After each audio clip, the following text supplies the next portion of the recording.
más grande, más grande. No importa que oscura sea la noche, tu luz siempre. Buenos días. ¿Cómo están, hermanos? ¿Cómo amanecieron hoy? Muy bendecidos. Bueno, quienes han estado viniendo estos domingos anteriores saben que estamos abordando una serie que, ¿cómo se llama? Una serie sobre la fe. Y el título es ¿Cómo duele creer? Pero sin fe es imposible agradar a Dios. Esa es la serie y hemos hecho dos predicaciones acerca de este tema. Hace 15 días el pastor Diego hizo la primera predicación con el tema de la fe y la voluntad de Dios. La fe y la voluntad de Dios.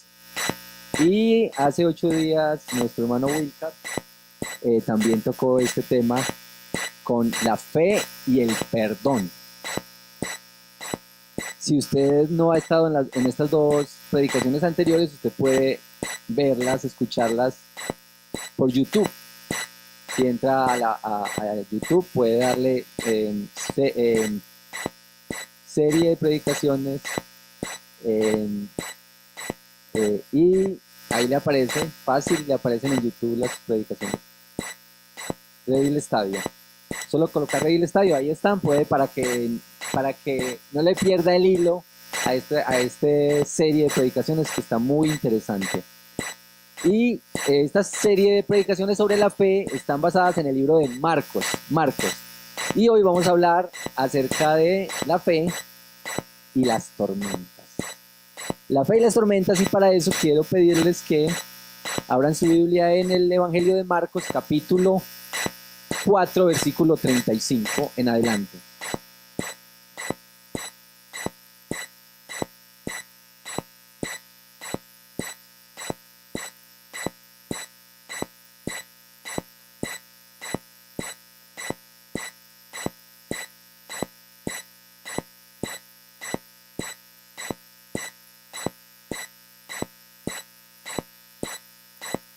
Marcos 4, 35 en adelante.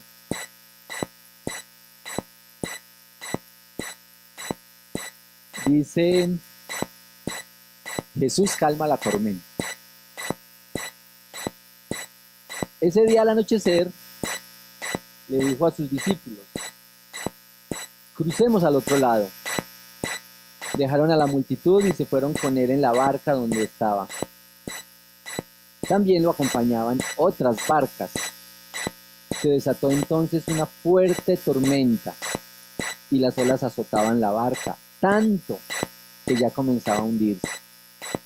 Jesús, mientras tanto, estaba en la popa, durmiendo sobre un cabezal. Así que los discípulos lo despertaron. «Maestro», gritaron, «¿no te importa que nos ahoguemos?». Él se levantó, reprendió el viento y ordenó al mar: «Silencio, cálmate». El viento se calmó y todo quedó completamente tranquilo. «¿Por qué tienen tanto miedo?», dijo a sus discípulos. «¿Todavía no tienen fe?». Ellos estaban espantados y se decían unos a otros: «¿Quién es este que hasta el viento y el mar le obedecen?». Dios, nosotros venimos delante de ti esta mañana porque lo que más necesitamos es crecer en nuestra fe. Y reconocemos que es difícil creer, pero también reconocemos que es imposible agradarte sin fe. Y venimos delante de ti esta mañana con hambre, con necesidad, con el anhelo, con el deseo de que tu palabra hable a nuestros corazones, Señor. Y venimos delante de ti porque creemos que tu palabra siempre nos habla nos llama a un cambio, nos consuela, nos edifica. Señor, así como nos has hablado en otros tiempos, oramos para que hoy podamos escucharte, podamos comprender tus propósitos para nosotros, Señor, en el nombre de Jesús. Amén.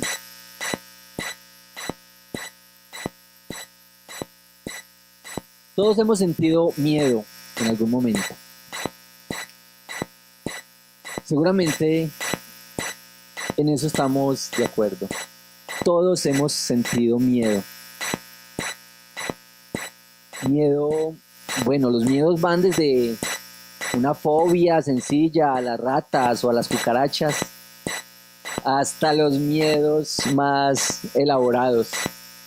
Le tenemos miedo a muchas cosas. Cuando empezamos una empresa, un proyecto, tenemos miedo a fracasar. Tenemos miedo a enfermedades incurables tan comunes en este tiempo. O le tenemos miedo a un accidente, o le tenemos miedo al futuro.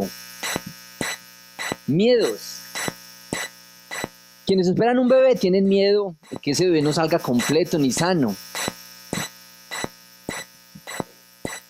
Quienes tenemos hijos pequeños, tenemos miedo al futuro de esos hijos. ¿Qué tal que esos hijos pierdan el rumbo? Pero también le tenemos miedo a las tragedias ambientales, al terrorismo o a la contaminación mundial. Y hay 1000 cosas a las que les tenemos miedo. O tal vez le tenemos temor a la muerte. Miedo a morir, o como dicen algunos, no tanto a morir, sino a cómo morir. Esta historia que leemos es una historia sobre un miedo, sobre un momento de terror que vivieron los discípulos. Pero también es una historia sobre fe, es una lección de fe. Y es una historia sobre cómo se enfrenta la fe, cómo se vive la fe en medio del miedo y tal vez en medio del sufrimiento inesperado, algo que nos cogió de sorpresa. El título de esta reflexión es una de las preguntas que hay en el texto. Es esta pregunta: ¿por qué tienen tanto miedo? ¿Por qué tienen tanto miedo? Y mirando este texto, pude comprender que Dios hace milagros para llevarnos del miedo al asombro y de la incredulidad a la fe. Del miedo al asombro y de la incredulidad a la fe. Eso es básicamente lo que quisiera compartir en este ratico que tenemos acá. Primero, unas cosas acerca del miedo. Miren el texto conmigo otra vez. Este texto nos da algunos detalles muy importantes para comprender lo que el Evangelio quiere enseñarnos en lo profundo. Que era de noche, ¿sí? Era de noche. Jesús y sus discípulos se subieron a una barca y pretendían cruzar el mar de Galilea. Ahora, note quiénes son los personajes en esta historia. Jesús y los discípulos. Como si el escritor nos quisiera decir: es que andar con Jesús no te va a exonerar de pasar por sufrimientos. Es que estar con Jesús, vivir con Jesús, caminar con Él no te va a hacer exento de vivir situaciones, momentos de terror, de susto, de miedo, que es lo que hay en este pasaje.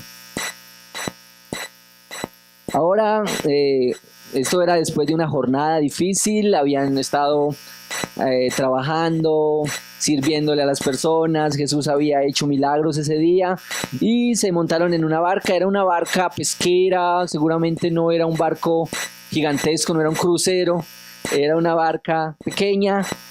Este mar de Galilea, dicen algunos, en vez de mar le dicen lago, porque esto es un mar de tierra, de agua dulce. Dice unos 166 kilómetros cuadrados tenía este mar, y es un mar que está por debajo del nivel del mar, así curiosamente, y la ubicación del mar, así, de este mar de Galilea, hacía que se despertaran muchas tormentas, que hubiera turbulencia inesperada en ese lugar. Era un mar donde esto era común.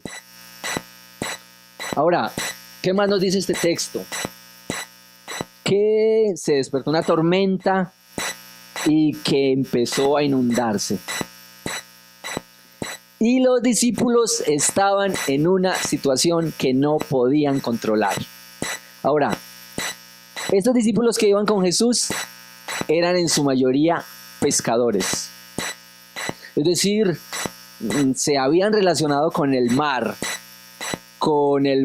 y con las tormentas. Seguramente no era la primera vez que les pasaba algo así. Tenían experiencia, eran pescadores, pero aún con su experiencia estaban llenos de miedo por una situación que no podían controlar. Y es que si pensamos en esto, nos podemos dar cuenta que aquellas cosas que nos traen miedo son sobre todo aquellas cosas que se salen del control, lo que no podemos controlar. Porque la verdad sí tenemos fe, mucha fe, pero en cosas que nosotros controlamos. Tenemos que ser sinceros en decir, por ejemplo, que nosotros decimos, vea, si le aseguramos una buena educación a los hijos y un buen ahorrito, ellos no van a sufrir en el futuro. Si nos aseguramos un buen trabajo, un buen ingreso, una buena casa, un nivel económico estable, en el futuro no vamos a tener ningún problema. Entonces, a menudo ponemos nuestra fe en nuestras propias capacidades y en nuestras propias fuerzas. Entonces decimos, sí tenemos fe, pero la fe la ponemos en algo que controlamos. Entonces la fe en Jesús se convertiría solamente en un accesorio, ¿cierto? Yo amo a Dios, yo le sirvo, yo confío en Él, yo voy a la iglesia y le adoro, pero no vivo la fe en las circunstancias extremas en mi vida, porque el resto yo lo controlo.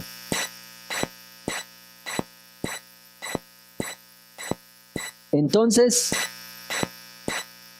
estamos confiando y hemos confiado y caemos en este error de la fe puesta en las circunstancias. Hay un teólogo español que se llama Antonio Cruz y él dice, es un teólogo actual, y él dice que el Dios de la posmodernidad también es un Dios trino. Dice Antonio Cruz, que es teólogo y biólogo, que el Dios de la posmodernidad, que el Dios de este tiempo, también es un Dios trino. Y él dice, el Dios es el Dios de la economía, de la ciencia y de la tecnología. Y que este Dios también tiene sus centros de adoración, que por ejemplo usted va al gran centro comercial y este es un templo de adoración al Dios de la economía. Que usted va a los grandes centros de educación, a las universidades y a los institutos de ciencia y allí hay un centro de adoración al Dios de la ciencia. Que usted va a las grandes industrias, a la tecnología y allá encontrará adoración a la tecnología. Y entonces confiamos en este Dios porque este Dios lo podemos controlar. Pero la fe a la que somos invitados en este texto, la fe a la que nos invita la palabra, Es una fe que actúa cuando no ves la salida. Es una fe que empieza a actuar cuando no hay camino. Es cuando la enfermedad es incurable. Es cuando el problema desborda todas nuestras posibilidades, nuestras capacidades. Es cuando no podemos en nuestras fuerzas, cuando no alcanzamos a solucionarlo. Es ahí cuando se activa nuestra fe y nuestra confianza en el Señor. Ahora, pongámonos de acuerdo en que esas dos fe no pueden ir juntas. Usted no puede decir que cree en Dios, que confía en Dios, que su seguridad está puesta en Él, pero a la vez usted confía en su bolsillo, en su chequera, en su billetera. No puede ser. O confiamos completamente en Dios y creemos que los recursos, que la tecnología, que la ciencia, que la economía son parte de su provisión, de su bendición, de su gracia para nosotros, o confiamos completamente en nosotros. Pero no se puede confiar en no se pueden tener estas dos fe a la vez. Escuché la historia de un cristiano, seguramente como muchos de nosotros, que amaba a Dios sinceramente, que adoraba al Señor, y este cristiano un día se vio ante un abismo, colgado de una ramita, abajo el abismo, esperándolo, no había salida, y este cristiano estaba colgando de una ramita, y en su desespero oró: Dios, por favor, yo que te amo y que te he servido, por favor, rescátame de esta. Y Dios oyó su oración. Y Dios envió un ángel. Y al lugar llegó un ángel. Y el ángel llegó y vio de cerca a este hombre allí angustiado, sudando, sufriendo. Y el ángel empezó a dar vueltas alrededor de él y a mirarlo y a cantar. Y este hombre estaba angustiado porque ya casi no resistía. Y el ángel ahí, relajado, tranquilo, esperando. Entonces este hombre ya a punto de caer le dijo: pero ¿por qué no me rescatas ya si Dios te envió para que me saques de esta? Entonces este ángel lo miró fijamente y le dijo: yo he sido enviado a rescatarte, pero recibí una instrucción muy clara.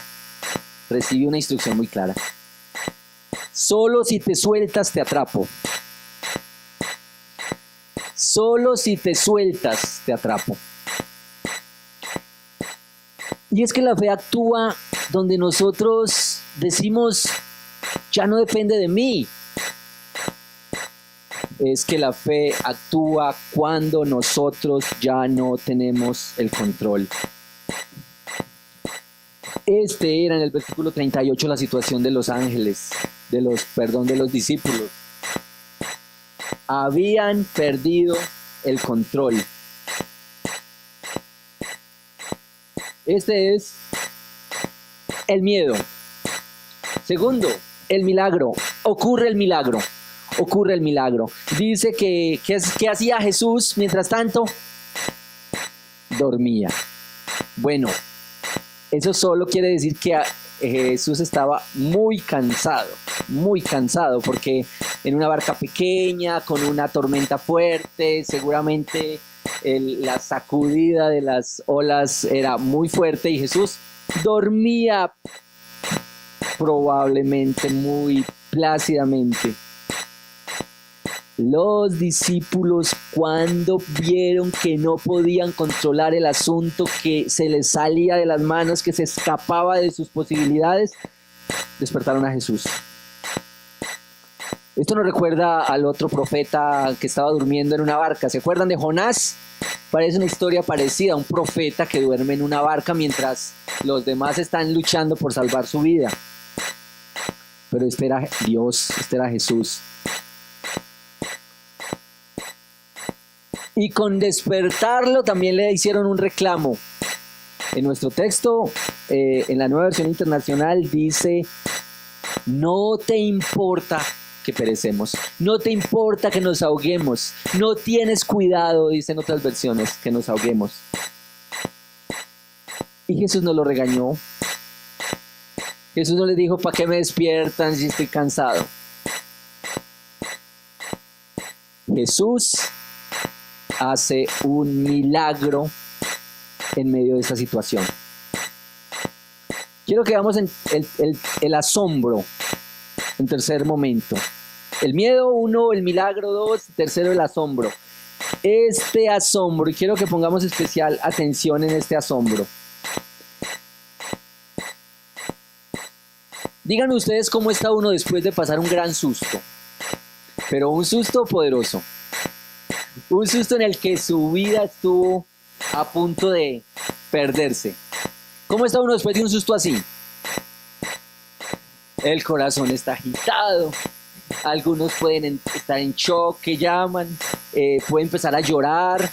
Hay mil reacciones después de pasar un gran susto.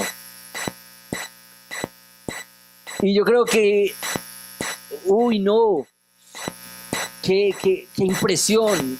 Uno puede quedar temblando después de pasar un gran susto. Alguien que se libró de un accidente en un momento, o alguien, no sé, alguien que pasó un susto, una cosa aterradora, ¿cómo reacciona después? Pero miren lo que les pasó a estos discípulos.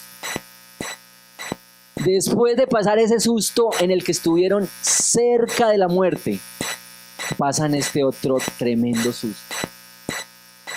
Fue casi un susto mayor el que experimentaron al ver esto que pasó. Y yo quisiera decir que no lo quise nombrar como un susto, sino que lo que empieza aquí es un asombro, un asombro. El milagro de Jesús al calmar la tormenta en los discípulos no produjo una simple comodidad en ellos. No fue, uy, cuando ocurrió este milagro, los discípulos no se pusieron a conversar y a decir, oiga, cómo estuvo de cerca. Por poco y no sobrevivimos. No se quedaron pensando en la situación anterior. No se quedaron pensando, uy, qué bien este milagro, ahora estamos seguros, ahora estamos cómodos. No se quedaron pensando en ellos, porque el problema generalmente con los milagros es que pensamos que los milagros son especialmente para nuestra comodidad y nuestro bienestar y nuestro beneficio y la alegría nuestra y nuestro hedonismo. Y mis queridos, los milagros no son para eso. Este milagro nos muestra que los milagros tienen que hacerte ver a aquel que hace los milagros. Que Dios hace los milagros hoy, pero que su propósito principal no es el milagro en sí, sino que tú puedas ver al que hace los milagros. Que tú puedas conocer al que hace los milagros y que puedas tener una relación con aquel que opera los milagros. Miren que los discípulos, este milagro los conduce a una pregunta. ¿Cuál es la pregunta? En el versículo 41. ¿Quién es este? Ahora, Jesús está en Marcos progresivamente dándose a conocer y no quería mostrar todo su poder porque no era la hora, no era el momento y estaba progresivamente dándose a conocer. Este milagro pone esta pregunta en los discípulos.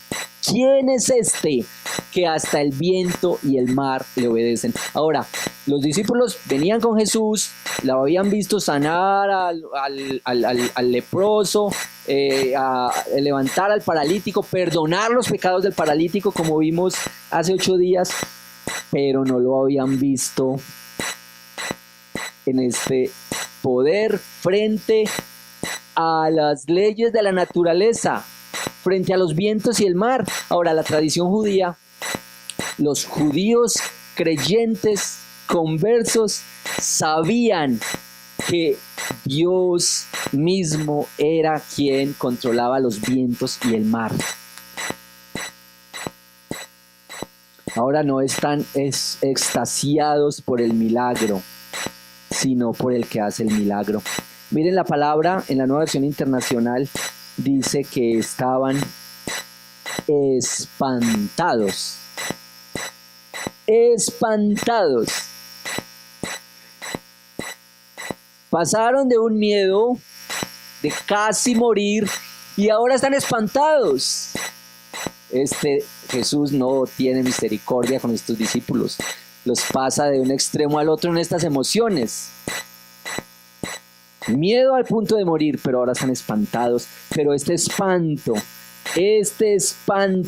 espantados, era al ver la gloria de Dios. Tal vez estaban tan espantados como Moisés cuando en el Sinaí vio a Dios. Y Dios le dijo: quita el calzado de tus pies porque estás en el lugar santo. Tal vez estaban tan espantados como Jacob cuando en un sueño vio a Dios mismo y después cuando despertó dijo, estaba aterrorizado y dijo: esto no es otra cosa que casa de Dios y puerta del cielo. Seguramente estaban tan asustados como Isaías, cuando en Isaías 6 nos cuenta que Isaías vio la gloria de Dios y dijo: ay de mí que estoy muerto, porque soy un hombre de labios impuros y habito en medio de un pueblo que tiene labios impuros. Y es que ¿qué otra cosa debería producir ver la gloria de Dios? ¿Qué otra cosa nos debería producir ver los milagros que Dios hace en nosotros? No siempre los milagros que anhelamos físicos, pero ¿qué otra cosa debería producir en nosotros ver la gloria de Dios manifestada? Esta fue la reacción de estos discípulos al ver la gloria de Dios. Estaban aprendiendo con estas emociones, con este cambio de emociones, estaban aprendiendo que ahora no simplemente se trataba de creer en Dios, el Dios soberano, el Dios grande y eterno. Estaban aprendiendo que ahora se trataba de creer en que iba con ellos. Como ellos, imagínense, cansado y durmiendo, agotado. Pero ¿cómo es que que es como nosotros resulta siendo Dios por lo que debemos hacer?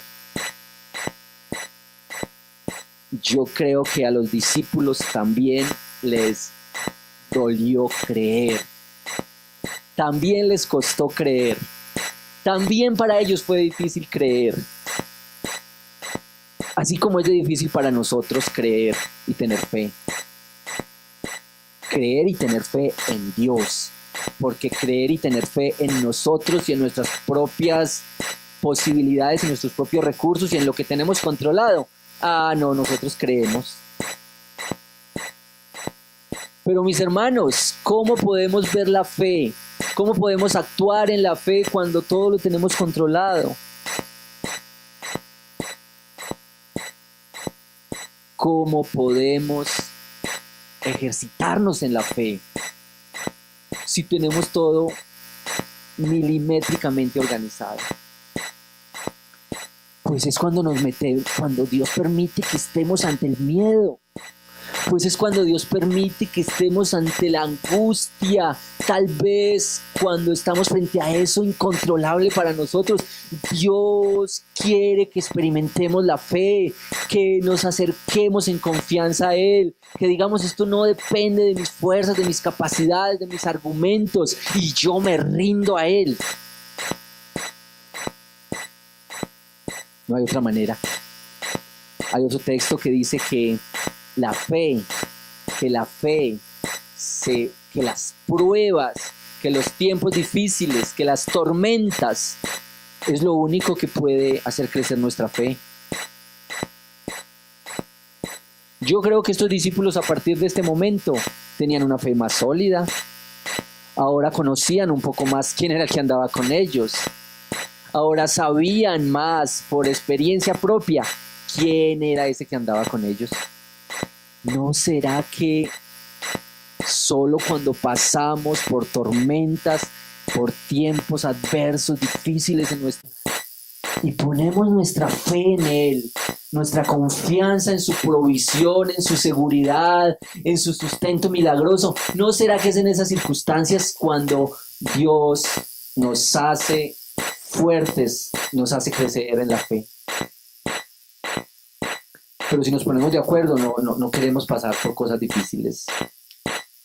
No queremos pasar por tiempos difíciles. Más adelante, bueno, con razón, los discípulos más adelante, en el otro evangelio, le dijeron a Jesús: aumentanos la fe. Aumentanos la fe. Más adelante, en la mitad del libro de Marcos, Pedro contesta esa misma pregunta. Porque Jesús les preguntó otra vez: ¿quién dicen los hombres que es el Cristo? Y Pedro contestó: tú eres el Cristo, el Salvador. Tú eres el Cristo, el Salvador.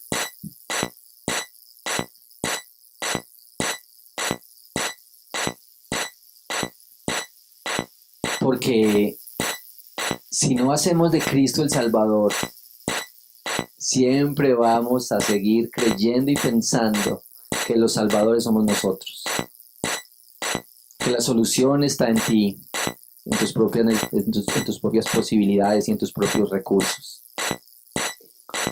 A manera de conclusión, ¿no les ha pasado que a veces buscando un milagro,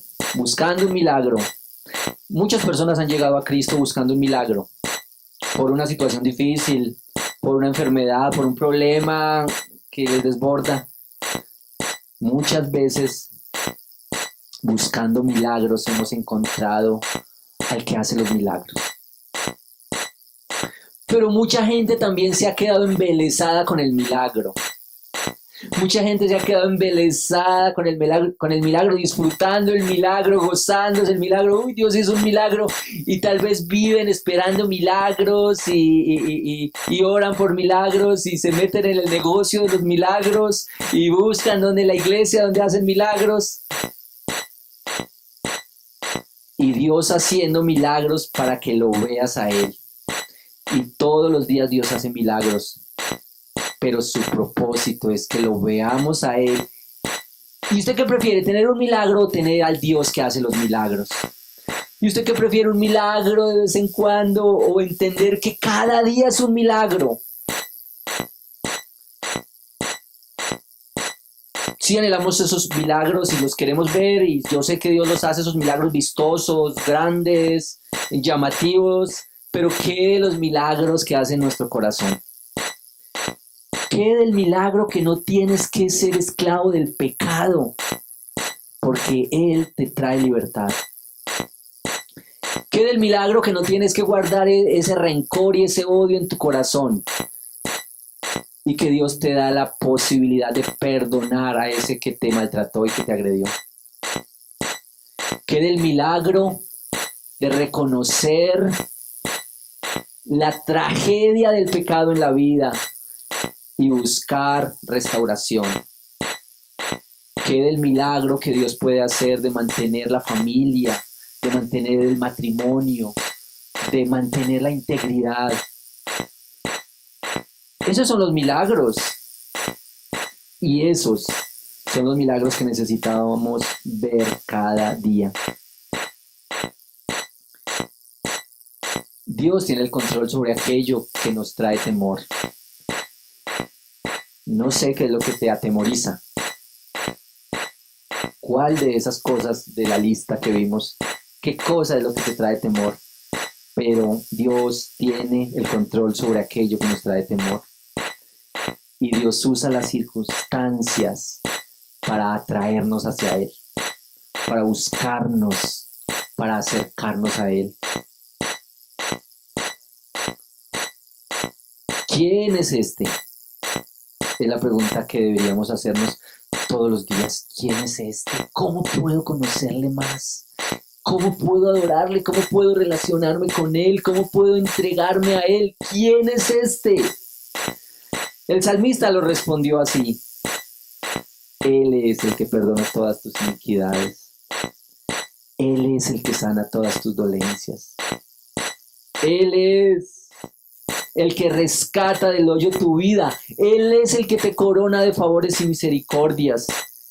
Él es el que sacia de bien tu boca. Qué bueno que nos podamos levantar cada día con este anhelo de conocer más al Señor, de rendirnos más a Él y suplicar que Él nos regale el don de la fe, porque la fe no es una cosa que podemos producir nosotros. La fe viene de Él.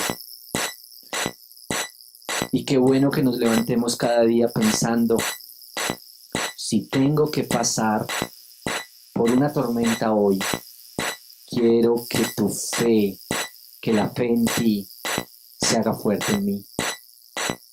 Que mi confianza en ti sea firme. Que yo pueda estar rendido, que yo pueda estar seguro en ti. Qué bueno que podamos decir cada día, quiero conocerte. Y levantarnos con el deseo de conocer más al Señor, como dice una canción que vamos a cantar. Quiero conocerte. Y podemos cantar esta canción como una oración. Señor, quiero conocerte cada día más. Cuántas cosas, cuánto miedo, cuánto temor, cuánto susto y cuánta seguridad encontramos en Él. Cuánto está Él dispuesto a que nuestra fe sea una fe firme, que nuestra fe sea una fe sólida. Gracias por las tormentas. Señor, gracias. Yo no sé si puedas ver la gracia del Señor en medio de las dificultades que has vivido, en medio de los momentos difíciles que has pasado, en medio de los dolores y la angustia. Pero hoy es un día para que le digas al Señor, gracias por eso que ha pasado. Y si sientes que eso no te ha ayudado a verlo a Él, hoy es un día para decirle, yo quiero conocerte en medio de esta dificultad y de la angustia. Quiero conocerte más para rendirme más a ti. Cantemos juntos esta canción. Quiero conocer